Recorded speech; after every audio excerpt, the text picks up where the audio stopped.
welcome back to our final video in the Impact Couples series. So in this video, we are going to be talking about safety plans. And we're also going to end with a little bit of a Q&A. But first, like I said, let's talk about safety plans. Anderson, will you tell us what a safety plan is? Absolutely. So a safety plan is just talking about a conversation that you've had with your partner about what to do under some situations, okay? Now, we're not saying if this, then do this, then this. We just kind of want to share our perspective and things that have been very beneficial for us so that hopefully you can develop something similar. Exactly. Right? So you and I have had a conversation in which we created a safety plan, a set of subtle hints that only Anderson and I would be able to pick up on. That's a way for us to communicate, who's going to take charge in a certain situation where we may have to back down an aggressor. Mm-hmm. Absolutely. And this actually happened for us when we were out with some friends at a bar and we kind of got separated, and someone who was intoxicated was being very forward with Kelsey. And, using our safety plan, she let me know immediately that I could take a step back, that she felt comfortable handling it. And then I go into more of a supportive stance. I'm looking around to make sure no one else is around or anyone else can be getting hurt or anything like that. And I know that she's handling it just fine, and she knows that I'm right there with her, supporting her. Now, you might be wondering, okay, well, I'm not impact trained and this doesn't really apply to me. My partner and I might not know how to handle a situation like that. Well, a safety plan is more than just, who kind of takes the lead in situations where you need to de-escalate an aggressor. Mm-hmm. Safety plans can be about what happens in your home. Yeah, so, what happens if you wake up in the night and think someone's in our home, right? And I'm not awake, or vice versa. If I think someone's in our home, what do I do with you?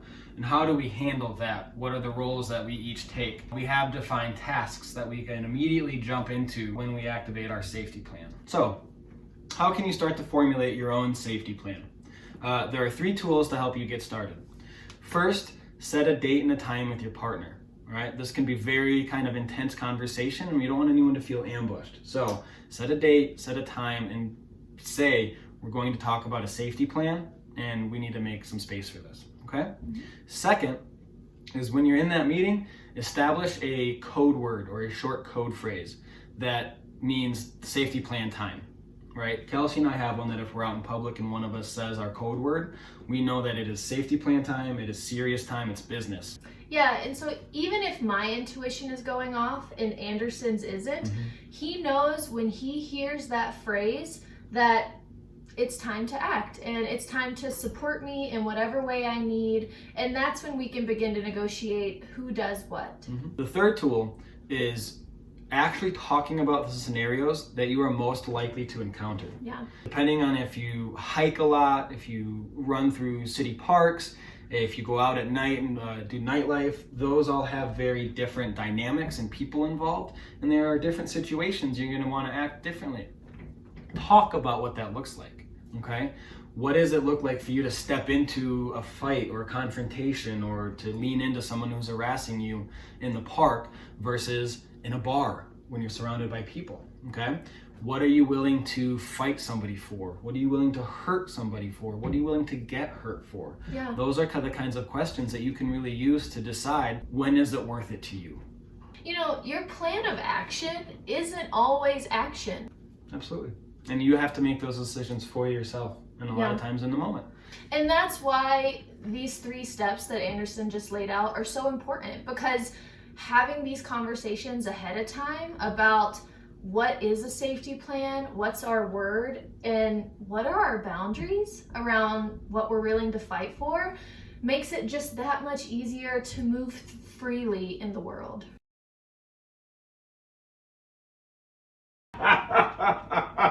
What if we had done the whole thing without videoing? I'm so glad that's why I looked.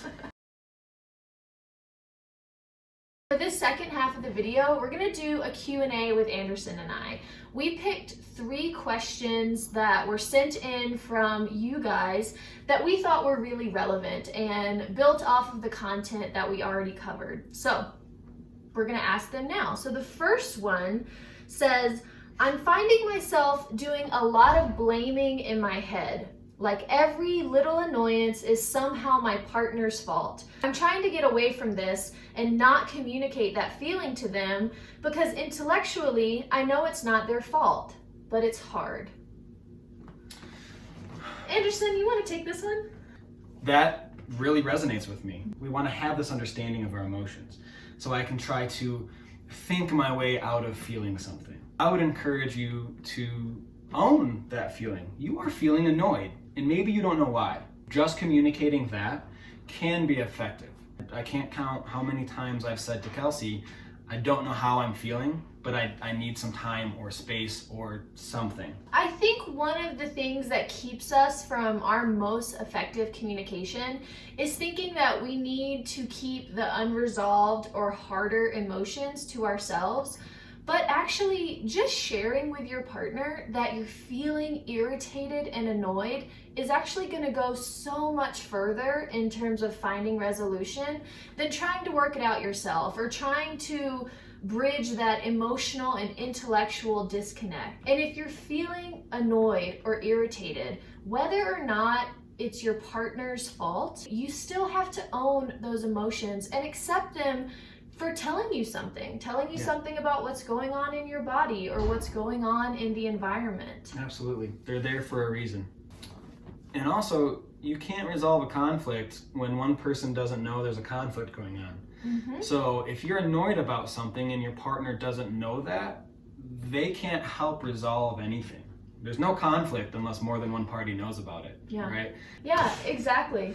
Conflict is about expressed struggle. So truly, you have to express what you're feeling in order to resolve conflict, or else it doesn't go anywhere.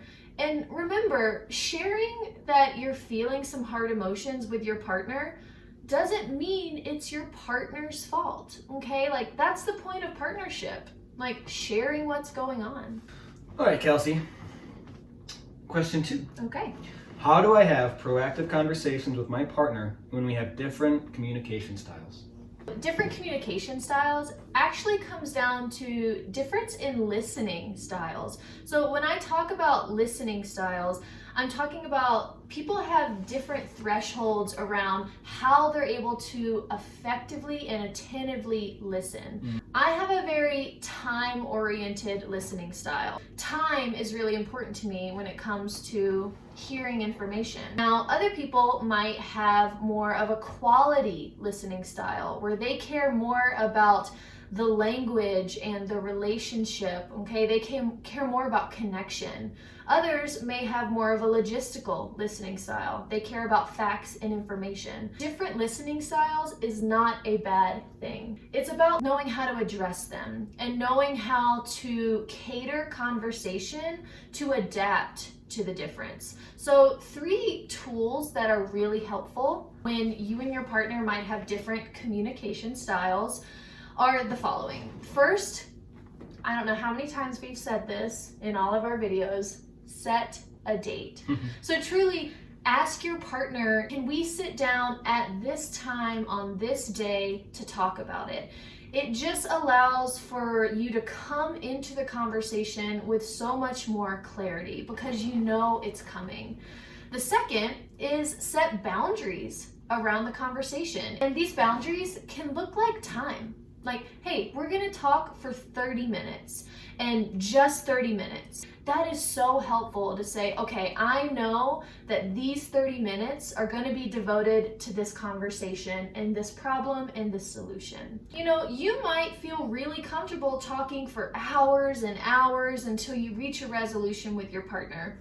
But that's just not realistic for most people. So creating time boundaries or even environment boundaries where you have the conversation is really important and can really help that proactive conversation that you're looking for. And then the third thing that's really helpful is to set a goal. What do we want to try to accomplish? Okay. And your goals can be task-oriented or relational-oriented. So a task-oriented goal is when you and your partner come to some kind of agreement on an action or task that you are going to work on together. Like a something we need to actually do? Something you need to actually do. Okay. So that's a task-oriented goal. A relational-oriented goal is when you and your partner come to some kind of understanding about the health or quality of the relationship and the situation that you're talking about. Like just trying to bring awareness into where we are a little bit. I don't mean to simplify it, but just making sure we're talking about true feelings. Yeah, or talking about the same thing. You know, when we talk about proactive communication, we can oftentimes get swept up in this idea of resolution and action. But sometimes the most healthy conversation that is needed is just the one where you make sure you and your partner are on the same page. Wow. Yeah, absolutely. Because if you're trying to figure out a solution from two different places, you have no idea where you're coming or going. So, set a date. Figure out what boundaries you have around that date, so time and where you're going to have this conversation, and then talk to your partner about what do we want to achieve in this conversation that we said we're going to have at this time. All right, this last question I think is really relevant because of everything going on right now with COVID-19. So this question says, how do I achieve better communication with a partner when we're apart because of social distancing? Yeah, that sucks.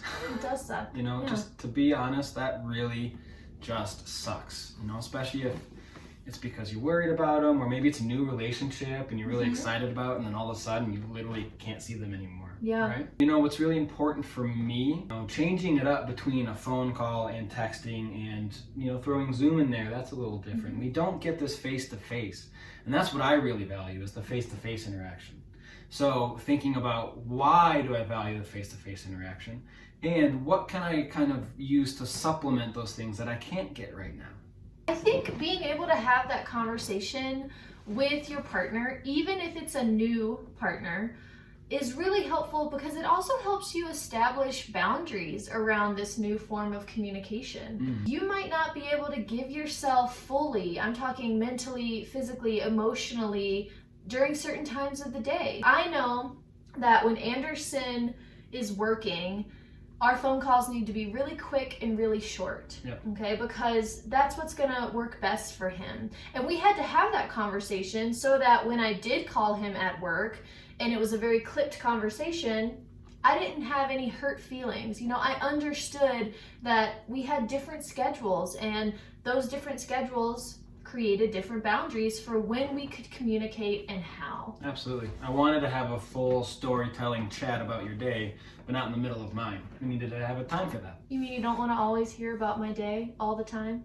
No, I don't. Okay, well, so that, I mean, that's what's so helpful about this. Like, having that conversation is going to be the most important. So the variety, changing it up from Zooms to phone calls to emails to, you know, house party app, any of those things, those are great. But if you don't have the conversation first around what's your threshold for communicating in this long distance format and what works well for you, then it's gonna fall flat really quickly. Right. Also being aware that having differences in needs is also okay. Very much so. So maybe you are someone who does really enjoy just long phone calls, but maybe your partner doesn't. So you have to engage in that balance, negotiation, and compromise that we talked about in the first two videos.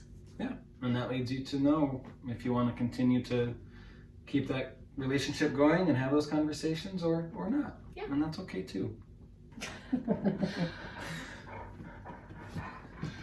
We know you've seen these guys in our videos, so we wanted to have them join us for our final send-off. This is our final video in the couple series for Impact Personal Safety of Colorado. And we hope this has been really helpful for you because we know that couples communication is so important. And if you have more Kalluk. Come on, bud. If you have more questions or you want to explore this further with just for yourself or with your family, we really encourage you to reach out to Impact because we have so many great classes and resources and teachers that can really help you with this. Thanks for being here. On behalf of Kelsey and myself and Kalluk and Sheila, thank you so much. We'll see you soon. Say bye.